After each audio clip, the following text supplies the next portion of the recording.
Siempre es un placer poder compartir un espacio con usted, que es fiel oyente de este programa.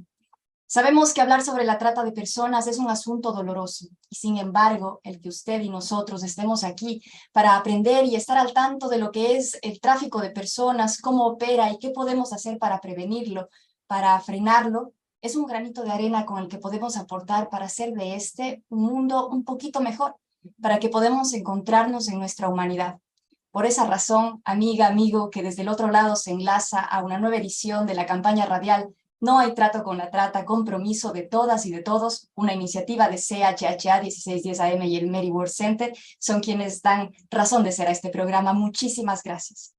Pero debo recordar, además, que este es un mensaje que es difundido en toda Latinoamérica por radios aliadas, comprometidas también con los derechos humanos. Así es, por ejemplo, la red AMARC, Asociación Mundial de Radios Comunitarias, sección América Latina y el Caribe.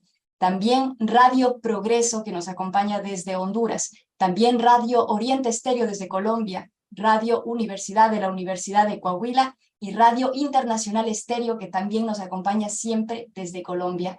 Gracias a estas radios y gracias a ustedes, hoy en particular tenemos la oportunidad de reflexionar en torno a las vulnerabilidades de los estudiantes universitarios a ser víctimas de la trata de personas. Así que quédense con nosotros. Hoy como anfitrionas los acompaño yo, su servidora Daniela León y además Eva Rodríguez, responsable de la Estrategia de Educación y Prevención de la Trata del Mary Ward Center. Hola Eva, ¿qué tal? ¿Cómo estás? Gracias por estar en una nueva jornada con nosotros. Daniela, buenas tardes para ti y para todas las personas que nos escuchan, para los fieles seguidores de este programa cada mes. Tú tienes muchos fieles seguidores en tu programa de cada lunes y la emisora que es muy escuchada aquí en Canadá y en el GTA, pero además, bueno, si no nos están escuchando en este momento en vivo desde Latinoamérica, lo van a hacer en la retransmisión que van a hacer las emisoras que tú ya mencionaste. Así es, nos da mucha alegría compartir eso, saber que estamos enlazados y compartiendo voces que vienen desde muchos lugares del continente, que van hacia muchos lugares del continente en esta campaña que empezó en febrero. Hoy tenemos nuestra 8ª edición, Eva, en esta iniciativa, tanto de la radio como del Mary Ward Center que tú y yo en este momento estamos representando. Hoy hablamos sobre la específica arista o eje de este terrible delito de la trata en la vulnerabilidad a los estudiantes universitarios, a los estudiantes internacionales, perdón. Cuéntanos, Eva, ¿por qué es importante hablar de esto? Lo hemos hecho ya en relación, la trata en relación a la explotación sexual, la trata en relación a la explotación laboral, pero ahora hablamos de otro grupo vulnerable. Sí, Daniela, incluso el año pasado en esa serie de programas internas que hicimos aquí en Toronto y en el GTA, que es toda la área que rodea la ciudad, alcanzamos a hablar el tema, ¿te acuerdas brevemente? Y tuvimos a una invitada, Karen, una colombiana que nos contó su experiencia positiva, pero que también nos dio algunos elementos, recomendaciones para quienes están pensando venir a estudiar a Canadá o a cualquier otro país de Norteamérica o de Europa. Desafortunadamente, la trata de personas como crimen se aprovecha de todas las situaciones. Ya hemos mencionado anteriormente que es un crimen que genera muchísimas ganancias y la Oficina de las Naciones Unidas contra el Crimen, las drogas y el crimen ha mencionado que produce más ganancias, genera más ganancias que el tráfico de armas. Es el segundo crimen que más genera ganancias a esas redes criminales. El primero es el tráfico de drogas, de estupefacientes, después está la trata de personas con sus distintas modalidades. Trata de personas con fines de explotación sexual, de explotación laboral, de órganos, para poner a las personas en condición de mendicidad, a niños y niñas, etcétera. Entonces, los estudiantes y las estudiantes, población joven, población que la mayoría de veces se encuentra dentro de los rasgos de edad, rangos de edad que buscan estos criminales. Población joven, teenagers, estudiantes que están entre los 15 a los 23, 24 años, mujeres, hombres, población LGBTIQ, son todas estas grupos vulnerables, grupos apetecidos o como decimos por estas redes criminales. Así que informarse bien, conocer, estar al tanto y ser prevenidos es muy importante y es lo que queremos hacer hoy entregando esta información. Tendremos hoy dos invitadas bastante oportunas para hablar del tema un poco más adelante. Estará hablando con nosotros Helen Bachón, que es una estudiante internacional que nos va a hablar un poco de su experiencia, pero además de ese acercamiento que la organización de la cual ella es vicepresidenta, la organización OLAS, conoce de los estudiantes internacionales. Y más adelante también a Teresa Dremésticas, que nos va a hablar sobre una feria para hablar específicamente de esto. Pero Eva, yo sé que sobre todo tu trabajo enfocado en esto ha levantado mucho la voz en este afán de reconocer la relevancia, la importancia que tiene que exista data para el Estado, que exista conocimiento por parte de la sociedad. Y me pregunto, recientemente viendo algunos números, decían que en Canadá, a pesar de que, por ejemplo, el tráfico con fines de explotación laboral es tan común, el 55% de la población canadiense ni siquiera tenía idea de que este delito existía. Si hablamos de en relación a los estudiantes universitarios, ¿tú crees que haya algún tipo de conciencia de que esta es una población vulnerable? Daniela, ha sido muy complicado. Primero, encontrarnos con esta realidad, ¿no? Ya esta es una frase que yo he repetido en varios programas. En estos países desarrollados, en estos países que tienen unas condiciones económicas y de vida un poco más estables y mejores que las que podemos tener los que somos del Global Sur, como nos llaman, de los países en desarrollo, siempre se piensa que estos problemas existen allá en esos países que somos menos desarrollados, que somos más pobres, en el sur global, pero que no ocurre aquí, cuando es una realidad y es un delito, es un crimen que está ocurriendo, como dicen los canadienses, en el patio trasero, está ahí justo ocurriendo en las casas, en el patio de atrás de cada uno de los hogares.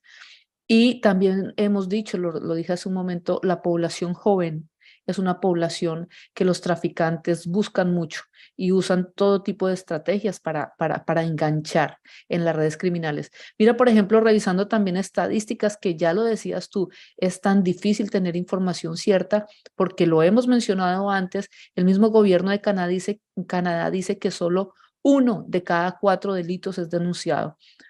Y bueno, si hablemos primero de estudiantes internacionales. Las últimas estadísticas que encontré dicen que a 2022, esto es diciembre 31 de 2022, habían venido 807.260 estudiantes internacionales.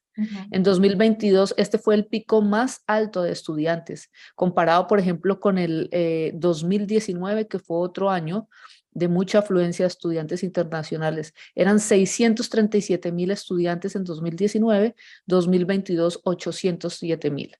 Claro, en el 2020, con el tema de la pandemia, se registraron 527.000, muchos de ellos estudiando pues por online, a través del internet, desde sus casas, desde sus hogares. Algunos aquí no tenemos, digamos, como información cierta. ¿De dónde vienen esos estudiantes? Es la segunda pregunta que nos hacemos. Y Estadísticas Canadanos siempre, digamos, como que refleja lo mismo. La mayoría, más del 50% de ellos, 319.000, vienen de India, casi que el 50%. India, claro. India sabemos que es el país que oficialmente no habla inglés con más personas nativas angloparlantes. Entonces es muy fácil para ellos venir a estudiar, a hacer sus carreras universitarias o posgrados, especializaciones, maestrías en inglés porque manejan el idioma muy bien. Después de esto sigue China, 100.000, 10 estudiantes registrados de China. Filipinas es al igual que India tiene un alto porcentaje de población que habla el idioma inglés, como ellos sus leyes las publican en inglés y muchísima de la comunicación oficial que se mueve por parte del gobierno es en inglés, entonces tiene esa facilidad. Después vienen otros países con 27, 21.000, que son Francia, Nigeria, Irán. De América Latina aparece información únicamente de México como el grupo poblacional más Más alto fuerte. en estudiantes internacionales, con 14.920 estudiantes. La comunidad mexicana tiene una altísima representación aquí en Canadá y los estudiantes internacionales también. Otros países y seguramente en esos otros países está América Latina, están representados por un número aproximado de 3.000 estudiantes. Entonces, bueno, vemos que existe un altísimo interés de venir a Ujú. estudiar acá, digamos, por toda la categoría que da tener un título internacional, por las oportunidades que se abren en nuestros países y también muchos estudiantes vienen con el sueño de abrir posibilidades acá. Eva, las razones en tu criterio por los cuales Canadá se vuelve un país muy atractivo es por este prestigio que tiene de alguna manera estudiar en un país como este. Claro, estudiar Básicamente esa es como la primera la primera en razón. Latinoamérica y de hecho de pronto tú y yo lo vivimos en nuestro momento, Daniela, ¿no? Ujú. Buscar la posibilidad de tener un título internacional. Y Canadá ha sido un país que desde hace décadas ha creado todo un estatus como un país seguro, como un país con un alto nivel educativo, como un país que provee una educación de alto nivel. Así que este es un país atractivo para venir a estudiar y más desde Latinoamérica. También entiendo el ingreso que recibe Canadá por los pagos de los estudiantes internacionales es muy alto. No significa que los estudiantes internacionales tengan necesariamente recursos pues abiertos para gastar, sino hacen un esfuerzo grande en hacer estos pagos. Y ahora sí aquí la pregunta, esta dificultad o este esfuerzo que hacen por ese pago y después apretarse en términos económicos, ¿es una de las características por las que están más en vulnerabilidad aquí? Aquí hay dos cosas, Daniela. La primera que mencionaste es que Canadá, el gobierno canadiense, ha de alguna manera tratado de proteger ese estatus y ese reconocimiento en educación, cobrando altos costos, ¿no? Es una manera, es una estrategia que el gobierno en distintos documentos y en distintos análisis e intervenciones que han hecho, por ejemplo, el ministro federal de Educación en distintos momentos es una manera de proteger ese estatus y esa alta calidad. Se cobra, pero se garantiza esa calidad. De otra parte, pues los estudiantes canadienses también gozan de unos privilegios y sabemos que ellos tienen unos subsidios muy importantes o pagan unos valores muy distintos en tema de educación. Así que quien quiere venir a estudiar a Canadá o es una persona que tiene muchos recursos o que tiene posibilidades de acceder a créditos y a financiamiento para venir a estudiar. Cuesta, pero también la segunda cosa que quiero mencionar es que precisamente aquí es donde los criminales han empezado a utilizar estrategias. Entonces, supuestas escuelas que cobran más económico, supuestos cupos que ellos ayudan a crear a través de su gestión institucional para venir a estudiar.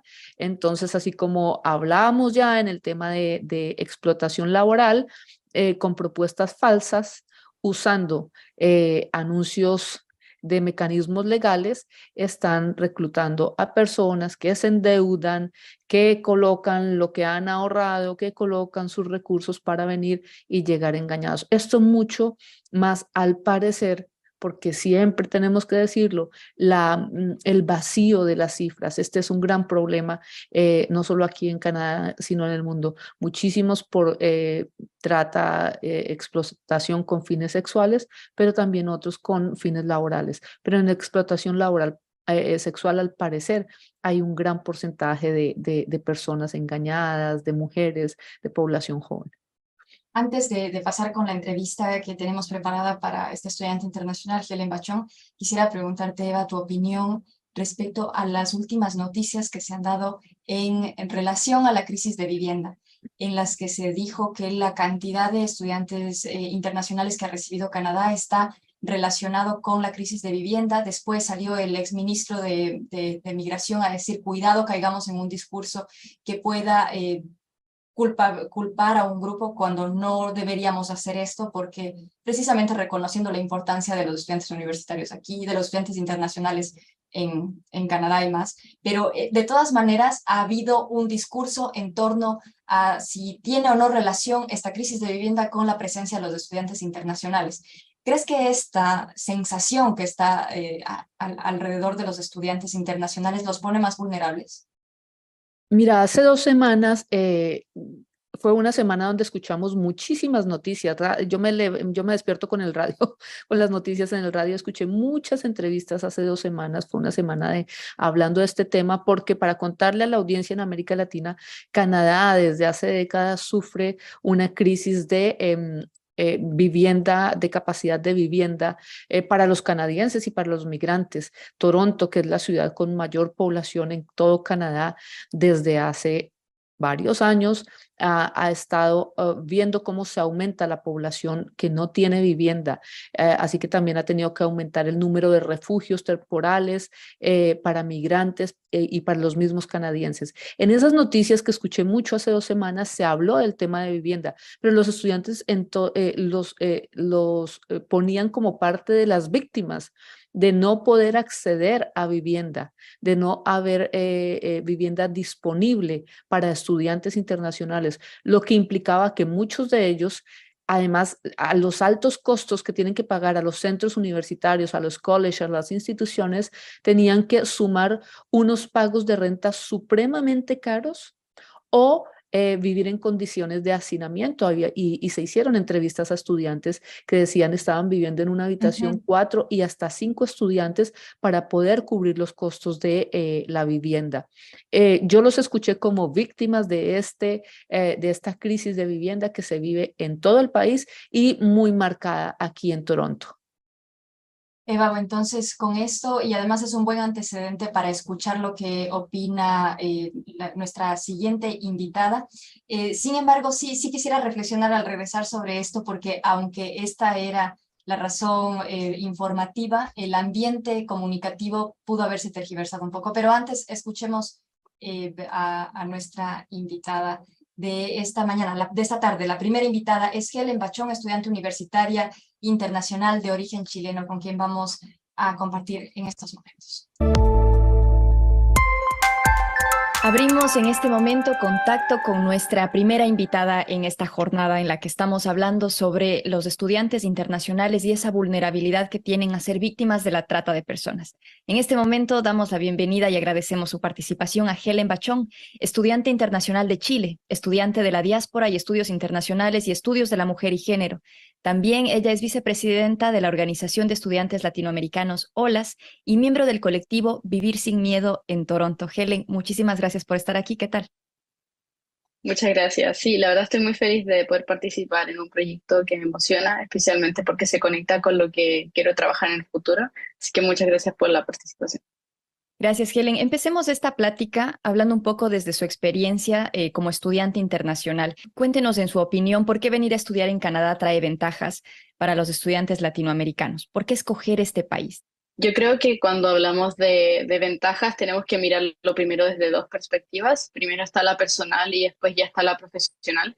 Del sentido profesional, obviamente venir a una universidad, por ejemplo, prestigiosa como en la que estoy yo, que es la Universidad de Toronto, abre muchas puertas en el futuro. La universidad tiene un peso si es que uno quiere encontrar un trabajo en el futuro. Y desde el punto de vista personal, que yo creo que es donde hay más beneficios, trae cosas como oportunidades económicas, seguridad personal. Como una mujer, yo personalmente he vivido el contraste de lo que es vivir sola o estar sola en Latinoamérica y estar sola acá. Y siento que es bastante significativo. Y también yo creo que muchos de los latinos que venimos acá siempre pensamos en, tal vez si vengo acá en el futuro, tal vez me puedo traer a mi familia en caso de que las cosas no estén bien en mi país. Entonces, hay bastantes factores, pero en general es buscar oportunidades y a veces no escapar, pero a veces las cosas en nuestros países no están bien y queremos abrir las puertas tal vez a nuestras familias en caso de que necesitemos otro lugar. Y Canadá se ve como un destino atractivo para eso. Sí, la publicidad siempre lo hace ver como este lugar perfecto donde todos tienen derechos y todos están súper cuidados y súper cómodos. pero la verdad es un poco contrastante con esa música.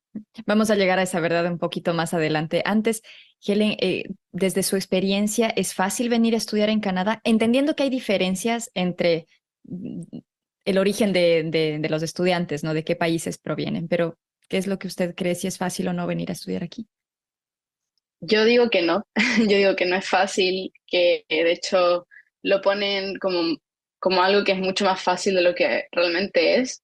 Hay muchos factores que uno no toma en cuenta cuando viene, que la mayoría son como emocionales y el sentido de sentirse en casa, que puede ser muy alienante venir a un país en el que no hablas el idioma tal vez.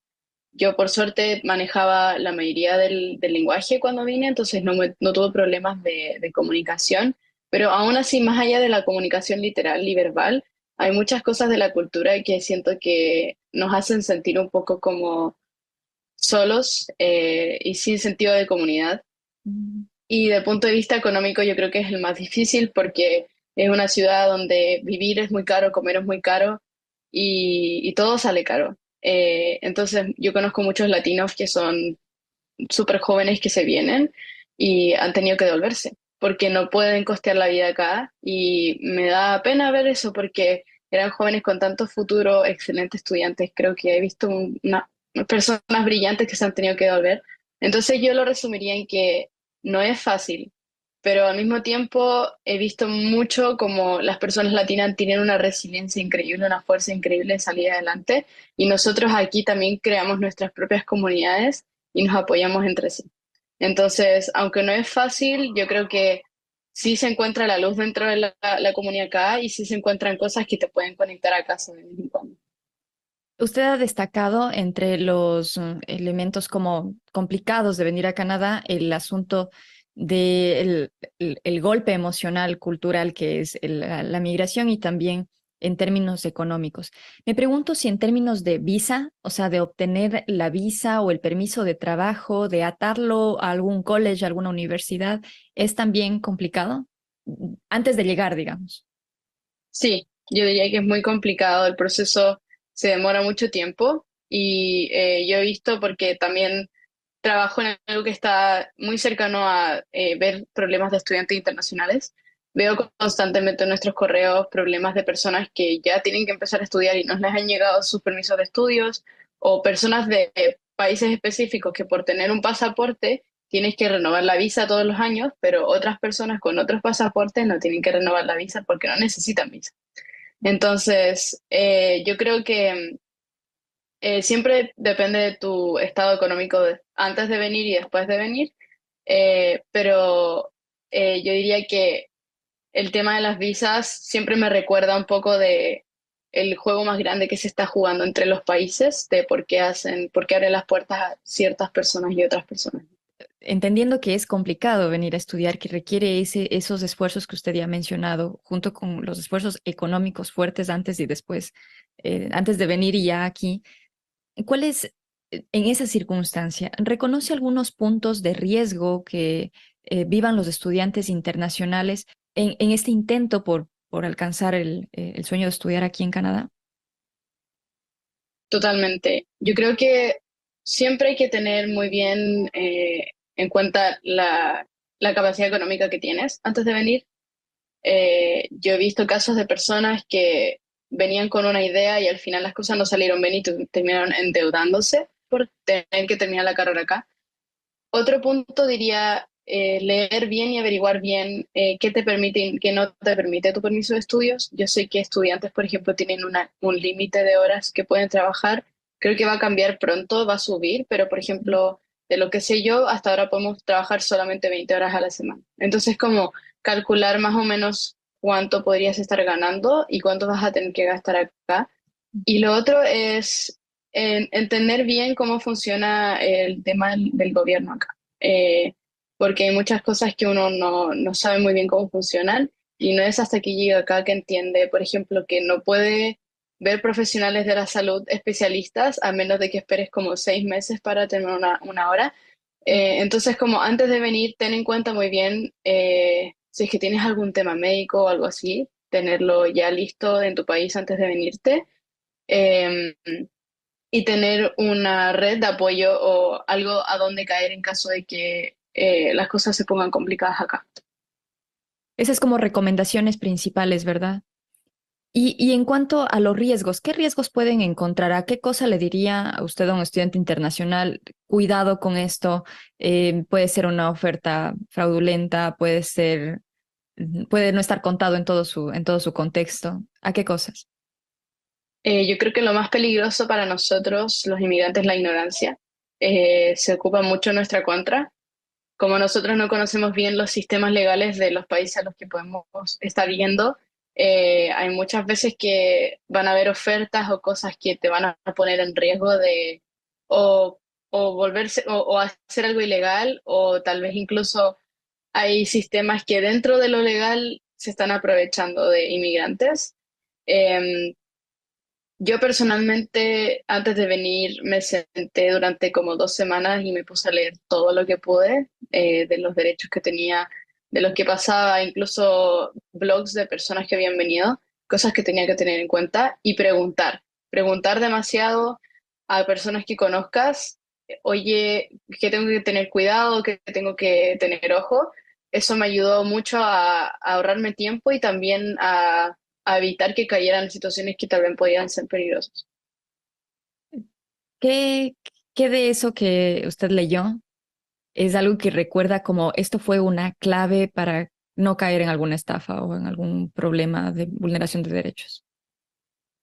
Yo creo que más que nada en el proceso legal de conseguir mis permisos de estudio y todo eso, yo fui constantemente, por ejemplo, nosotros teníamos acceso a gente que da consejos legales de visas.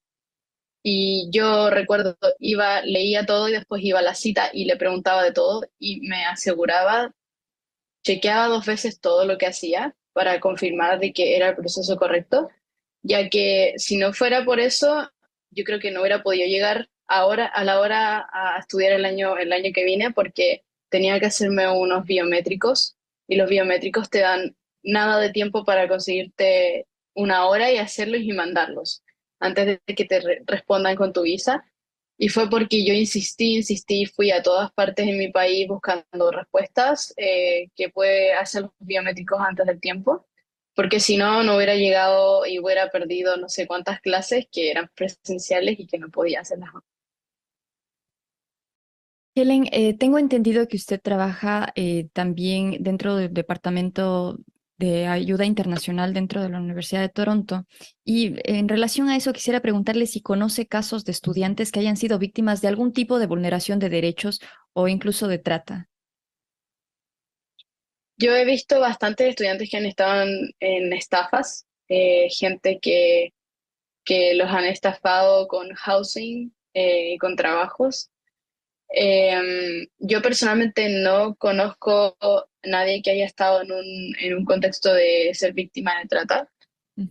pero sí, a través de mis estudios he podido leer y discutir bastante acerca de eso con mis profesores de sociología y estudios de inmigración.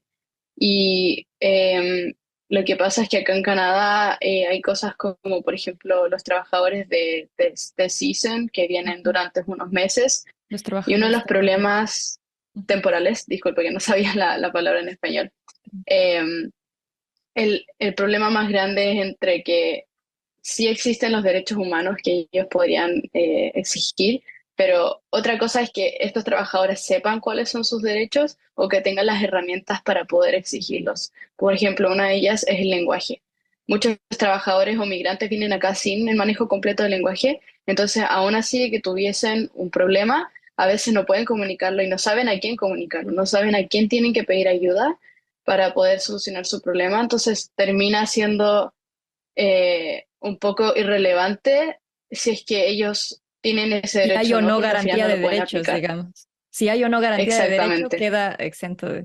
Claro, porque cómo la aplican. Y en el caso de estudiantes internacionales, aunque usted me decía que sé de casos de estudiantes que han sido estafados, ¿podrían ellos denunciarlo, prevenirse?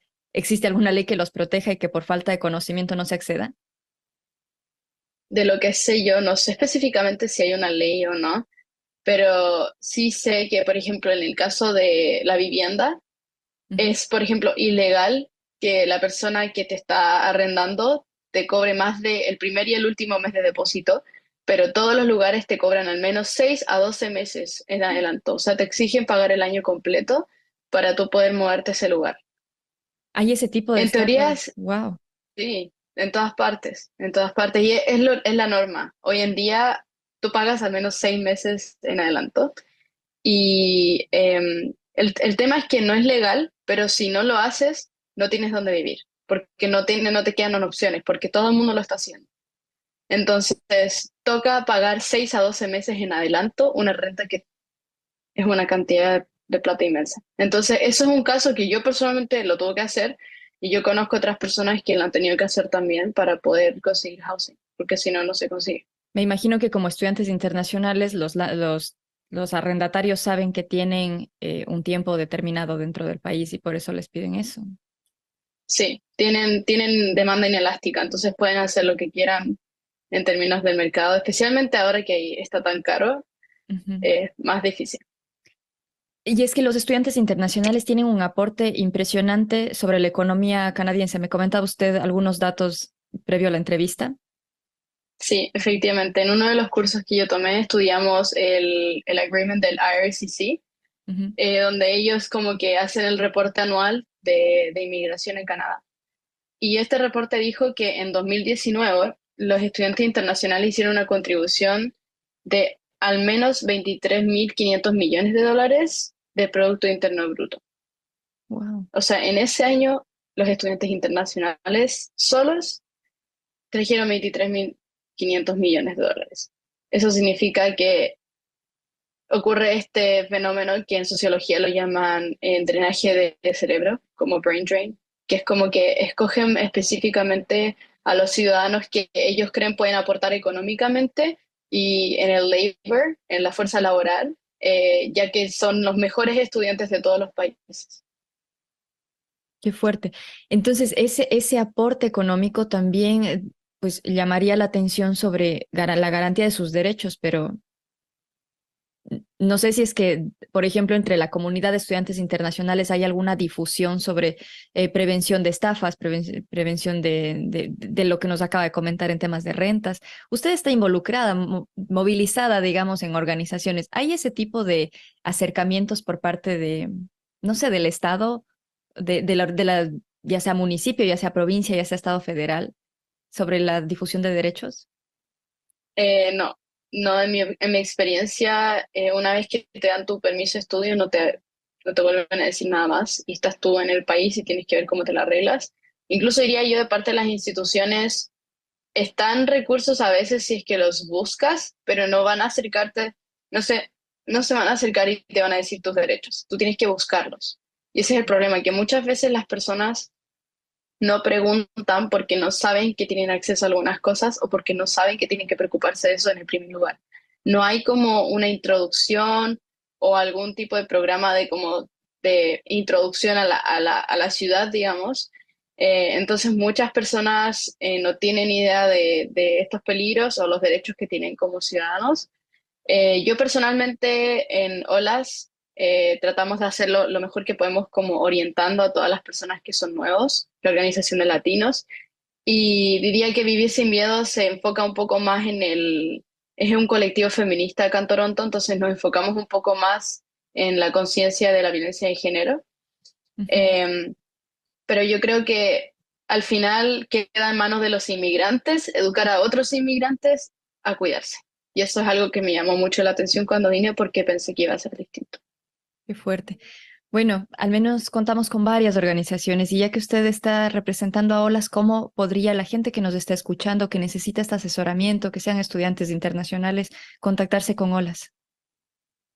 Por supuesto, hay olas en la mayoría de las universidades y college, acá en Toronto, en el GTA por lo menos. Ujú. Estamos trabajando para hacer eventos laborales y profesionales, donde vamos a poder conectar a las personas con tal vez profesionales que los pueden ayudar a conseguir un trabajo en el futuro en el área de interés.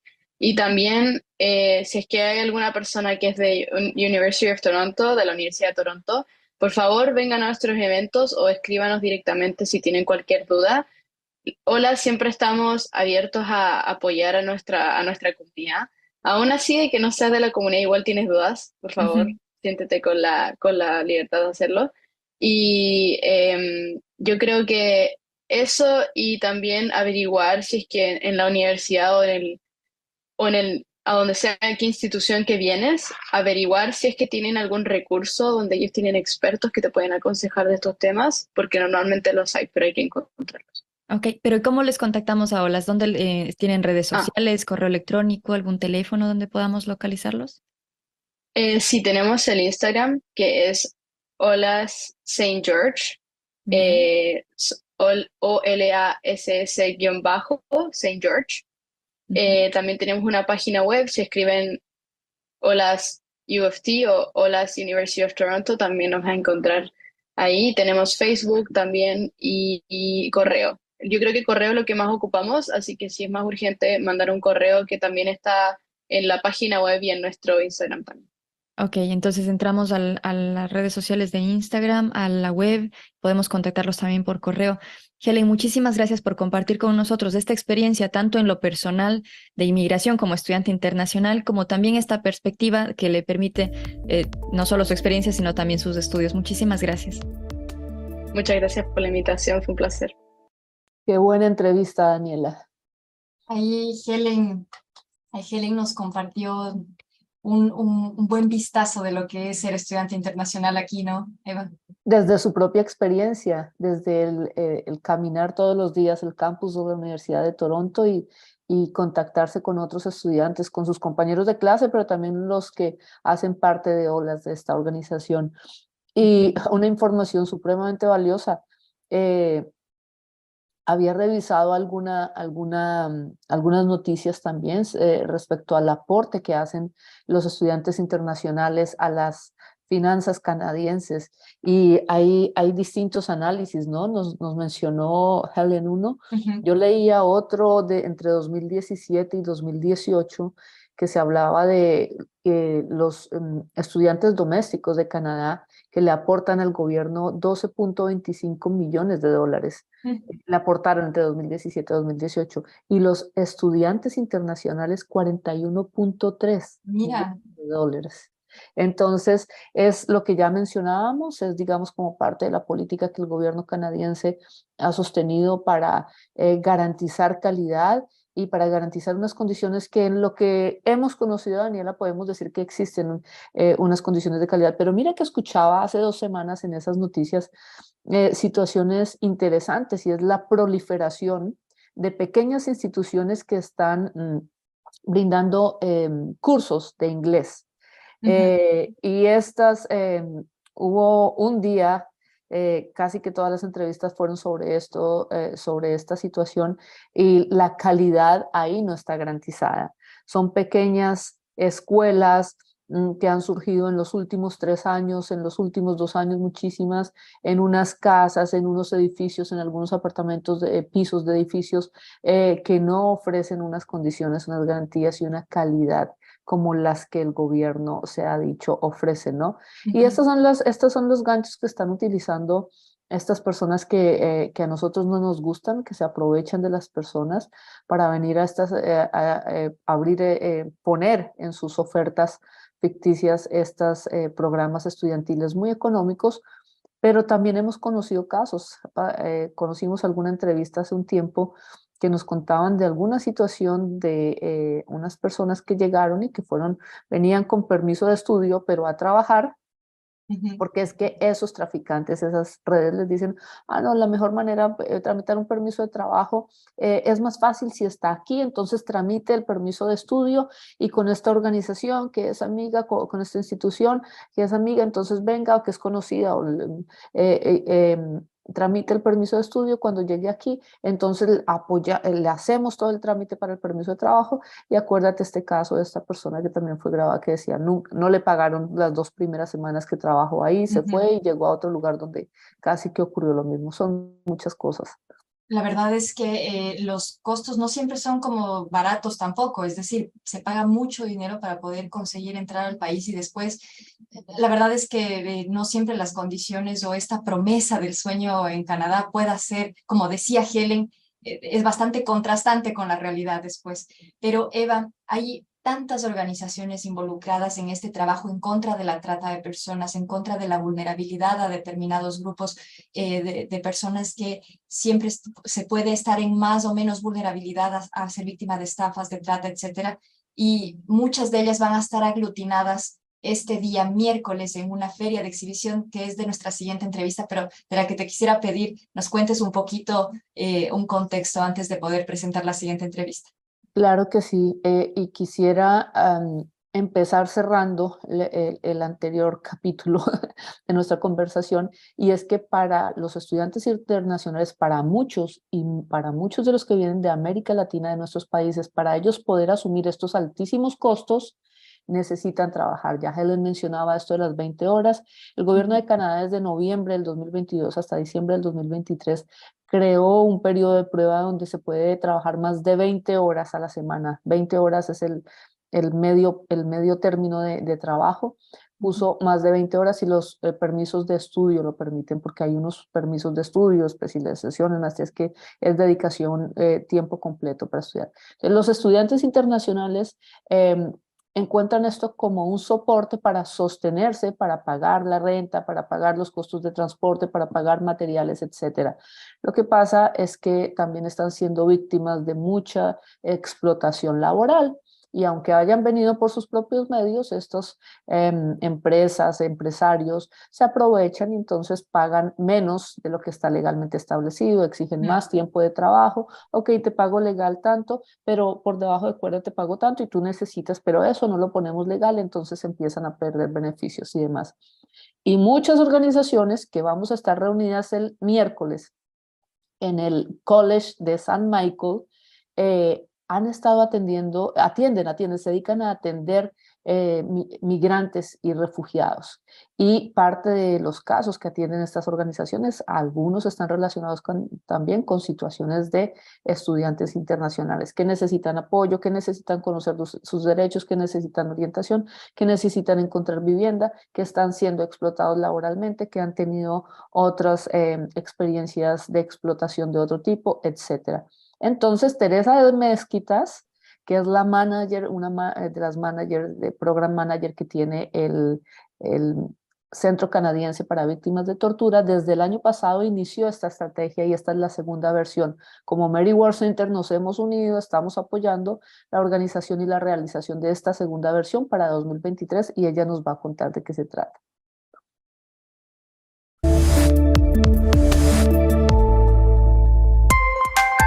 Desde este punto abrimos ya el enlace con Teresa Dremesticas, que nos acompaña por segunda ocasión en esta campaña radial No hay trato con la trata, compromiso de todas y todos. Como saben ustedes, una iniciativa de CHHA 1610 AM y el Mary Ward Center. Hoy pues tenemos el gusto de compartir con Teresa, que ha trabajado además durante más de 35 años en el Centro Canadiense para Víctimas de Tortura, que compartirá con nosotros información sobre un espacio de encuentro y difusión de organizaciones que trabajan en contra de la trata de personas. Este está organizado por el CCVT y así que nos da muchísimo gusto saludarla, Teresa, en esta ocasión. ¿Cómo está? Gracias, muy bien, muy amable, Danielita, gracias. Gracias por haber aceptado la entrevista, Teresa. Cuéntenos un poco de esta feria que va a ser, entiendo, el día miércoles 20 de septiembre, pero ¿cuál es el objetivo? ¿De qué trata esta exposición que organiza el CCTV? Bueno, primero que nada es como tú ya mencionaste, un evento, es un espacio para compartir información entre agencias de servicio de la comunidad y con el público en general. Tengo que puntualizar que es el segundo evento, el primero lo hicimos el año pasado y como fue un buen éxito, pensamos que había necesidad en la comunidad. No es una exclusiva iniciativa, sí es la iniciativa del centro, pero es en colaboración con por lo menos otras 8 agencias y habrá muchas más en el evento. Me estoy refiriendo a la organización, los pasos iniciales. Es una oportunidad, el evento será una oportunidad para establecer una liga y conexión más humana entre los individuos de las agencias y con el público en general. No olvidemos que la naturaleza del trabajo de nuestras agencias es con seres humanos y sus necesidades básicas. Y en muchas ocasiones también incluye experiencias y emociones que requieren establecer confianza. Ejemplo, experiencias de trauma u otras circunstancias como diferencia de cultura y esto requiere una relación más, pues más humana, que no puede ser reemplazada con la inteligencia artificial y por medios virtuales. O cada vez que las agencias que participan van a traer por lo menos un delegado, si no es que 2 o 3 en cada mesa y van a desplegar sus carteles, sus informaciones, sus panfletos y estará por lo menos 1 o 2 delegados en cada mesa para establecer contacto directo. La comunicación y la interacción y conexión entre humanos es muy diferente cuando es hecha virtualmente en comparación con interacción entre humanos. Por eso pensamos que la sensibilidad y oportunidad de manifestar sincero interés y compasión por el otro es muy diferente. La expresión de emociones es de gran importancia para un verdadero y auténtica comunicación entre humanos. Pienso que esta interacción entre agencias contribuirá no solo a la información entre los individuos que trabajan, sino una forma de trabajo entre las agencias más productiva. Y pues hay un contacto humano, ya lo mencioné, no quiero ser muy redundante, y la colaboración y comunicación es más realística, más auténtica, más efectiva y apropiada para este tipo de trabajo. Son problemas humanos, no problemas técnicos. Exacto. La computadora no puede hacer eso y siempre hay margen de error, pero las computadoras no son humanos y viceversa. De acuerdo con eso. La verdad es que entiendo. Después voy a preguntarle un poco más, ser más específicos con las organizaciones, porque sé que hacen este trabajo durante todo el año, durante muchos años, y después en estos espacios pueden encontrarse y compartir eso que se está desarrollando, incluso aportarse. Pero ya vamos ahora con las organizaciones. Sin embargo, antes de ello, como usted mismo dice, esta es la segunda ocasión y quisiera preguntarle cuál es el foco de esta exposición, de esta exhibición 2023. Bueno, el foco es el tráfico humano. Como dijiste tú, tu programa es No hay trato con la trata. Y la trata se lleva a cabo en muchas áreas. Hay trata de órganos, hay de humanos para colectar los órganos, hay trata de humanos para el asunto sexual, incluso con mujeres y niños. Ya lo vimos en esa película que se está haciendo muy famosa de mi coterráneo, ¿cómo se llama este señor? Verástegui, que ahora está para candidato a presidente de México. Pero la trata continúa no solo con niños, sino también se extiende a trabajadores migrantes, que es un asunto muy importante ahora para la comunidad latinoamericana, pero este foco de este evento es ahora los estudiantes foráneos, sean de donde sean. Pero no es exclusivo, me explico, o sea, la información estará ahí para todos, no es exactamente y únicamente la trata de estudiantes, pero los estudiantes tienen ciertas vulnerabilidades. Bien, lo vamos a hablar un poquito, si quieres, también de eso. Ese es el objetivo, traer información y compartir, informar a la comunidad y que los trabajadores también sepan qué está haciendo uno y otro. Hay mucha gente nueva que no sabe qué está haciendo el otro. Así es.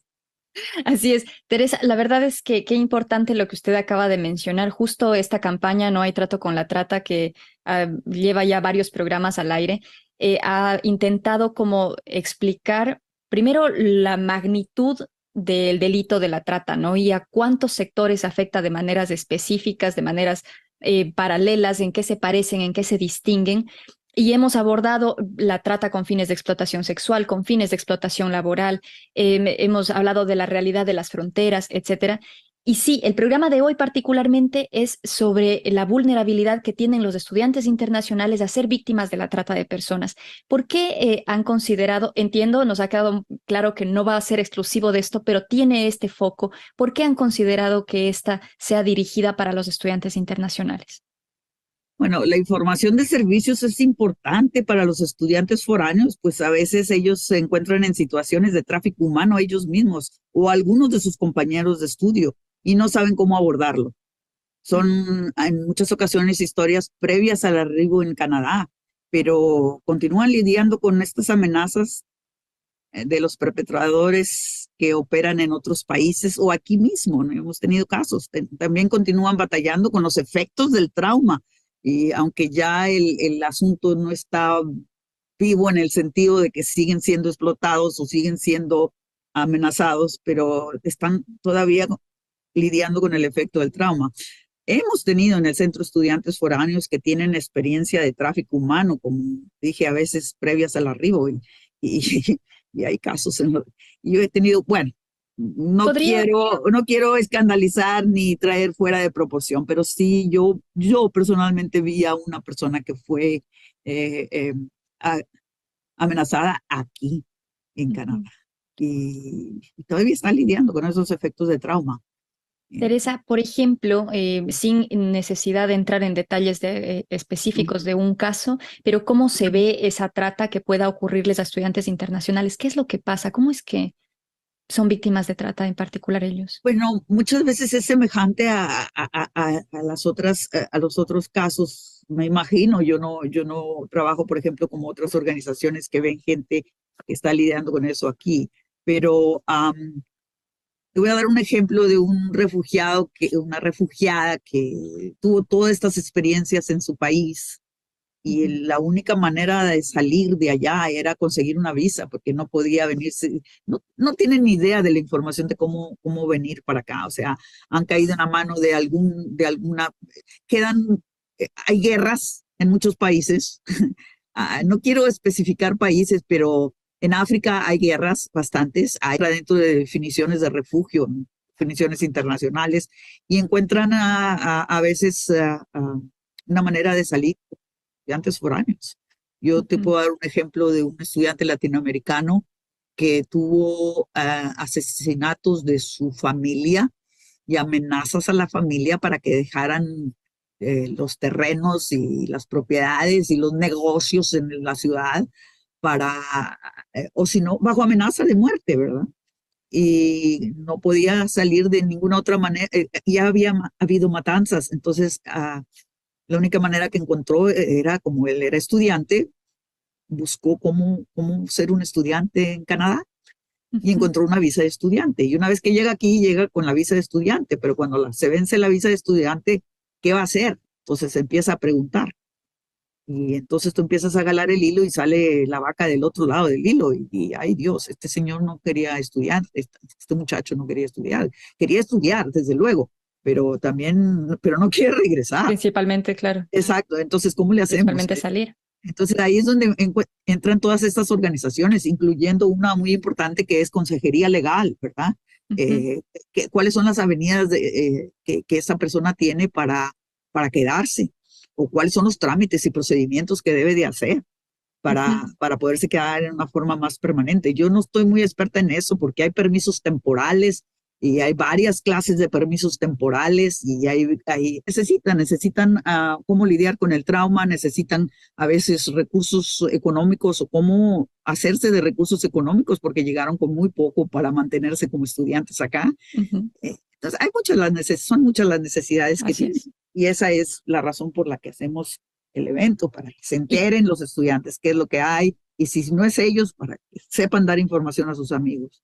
Si es que de hecho, la riqueza de esta exhibición, de este encuentro, de la feria, es los trabajos específicos que hacen las distintas organizaciones. ¿Cuántas organizaciones están participando, Teresa?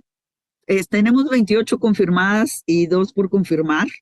Y bueno, es un gran incremento desde la feria pasada, que no era específica de tráfico, pero sí fue específica también contra el tráfico humano. Eran 22 el año pasado y este año son 28 confirmadas. Sí. Las características de estas organizaciones son de apoyo legal, de apoyo humano, de apoyo social, de apoyo a trauma en general, salud mental, de todo tipo. Así es.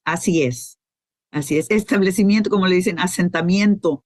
Settlement services, traducido es asentamiento. O sea, hay inmigrantes que están aquí que necesitan consejería de cómo conseguir trabajo, cómo revalidar las materias, dónde estudiar inglés, etcétera. Muchos son refugiados. Y no es necesariamente exclusivamente tráfico humano, pero muchos son combinados. Ok, pues no queda nada, nos quedan muchas preguntas, pero todas las podríamos contestar asistiendo a la feria, que va a ser, repetimos, para la audiencia, este día miércoles 20 de septiembre, de 10 de la mañana a 2 de la tarde en el 81 de Saint Mary Street, ¿verdad, Teresa? Así es, y nada más el nombre de los dos exponentes que son de alto relieve. Uno de ellos es la directora ejecutiva de una de las organizaciones, la Fundación Pelletier, para las niñas, adolescentes, madres, y que y son principalmente de la región de Uganda, pero tienen mucha gente de otros países. También tenemos a otra persona de alto renombre, que es un fraile jesuita, que ha sido muy activo en la cuestión de, se dice, Foreign Affairs, Canadian Foreign Affairs. Ya ha tenido publicaciones en este tema y es muy sabio también en el tema de las cuestiones de First Nations. ¿Cómo traducirías? Las primeros pobladores. Nosotros le decíamos las primeras poblaciones cuando yo estaba en la primaria. Entonces son es una persona sabe mucho de eso, es el fraile Fray John. Miércoles allá en esta feria donde vamos a encontrar información valiosísima y que, como usted decía, Teresa, si no es para nosotros, puede ser para alguien que conozcamos y que le sea de utilidad para estar así en sintonía de hacer algo por el mundo, de evitar que se siga proliferando este delito como es la trata de personas. Muchísimas gracias por habernos acompañado, Teresa. Muchas gracias a ti, Daniela, por esto. Dos súper invitadas, ¿no, Daniela? Dos súper invitadas para hablar de este y tema evento en 2 días. Lindísimo tener la oportunidad de este encuentro nuevamente para la audiencia. Pueden asistir, es de libre entrada, ¿verdad, Eva? Sí. Miércoles 20 de septiembre, o sea, este miércoles de 10 a 2 de la tarde en el St. Mike College. En St. Mike College. Sí. Está cerca de la línea de museo, de la línea Museum, de la línea amarilla y de la estación de Bay en la línea verde. Sí, justo al frente de Mary Ward Center. Pues, Daniela, yo me quedo como con algunas conclusiones. Por favor. Y es qué sorprendente es entender cómo los estudiantes internacionales que salen del país, de los países de origen, porque a veces no tienen oportunidades, representan un capital tan fuerte para los países que los están recibiendo. Vimos cifras. 14 millones para estudiantes en su casa, 41 millones para estudiantes que vienen desde afuera. ¿Cómo los estudiantes aportan a las economías de estos países desarrollados? La vulnerabilidad. Son jóvenes, son atractivos, son inteligentes y son muy, muy vulnerables ante estas redes de traficantes de personas que son despiadados, que solo piensan en la ganancia y que sacan provecho del desconocimiento. Quiero repetir algo que nos decía Karen el año pasado y es: chequeen bien cada página que van a hacer, cada procedimiento que van a hacer. Los países tienen listado de college, de universidades, de instituciones educativas para saber que es algo que están haciendo bien y tienen los procedimientos online. Eva, nos quedamos siempre con ganas de seguir compartiendo, pero con estas conclusiones creo que damos este granito de arena con el que decíamos abrimos el programa. Muchísimas gracias a ti por darnos toda esta información y facilitarnos esta plática, y a todas las radios que nos acompañan y que se unen para difundir este mensaje.